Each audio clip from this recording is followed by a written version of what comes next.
এটা পথ ইয়াত বিভিন্নজন অহা যোৱা হয় কামাখ্যা মন্দিৰ আছে তেনেকুৱা আগতে 163 আছে হয় হয় হয় আমাৰ ভাৰতীয় ন্যায় সংহিতাৰ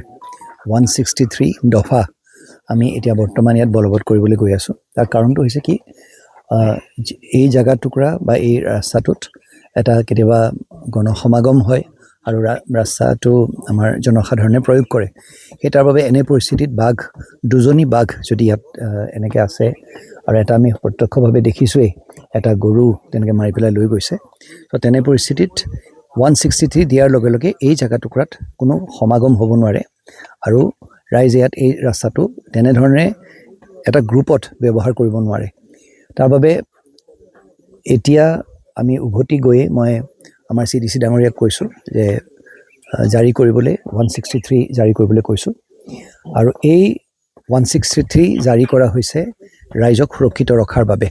পুনৰবাৰ সংবাদ মাধ্যমক ধন্যবাদ জনাইছোঁ আৰু তেওঁলোকৰ জৰিয়তে ৰাইজক এই আমি যে 163 ভাৰতীয় ন্যায় সংহিতা আমি এই অঞ্চলত আমি প্ৰযোজ্য কৰিবলৈ গৈ আছোঁ আমি যে জাৰি কৰিবলৈ গৈ আছোঁ তাৰ যাতে তেওঁলোকে মান্য কৰে তেওঁলোকে যাতে যিখিনি এই ন্যায় সংহিতাই যিখিনি কথা কয় সেইখিনি যাতে তেওঁলোকে বলবৎ কৰাৰ লগে লগে তেওঁলোকে যাতে তাৰ সম্পূৰ্ণভাৱে পালন কৰে অন্যথা কি হ'ব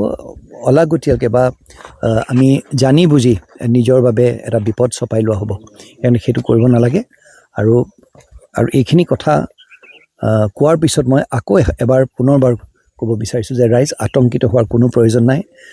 এনেকুৱা ধৰণৰ পৰিস্থিতি বহুবাৰ এই অঞ্চলত হৈছে আৰু সম্পূৰ্ণভাৱে সেইটো নিয়ন্ত্ৰণলৈ অনা হৈছে ৰাইজ যদি সজাগ সচেতন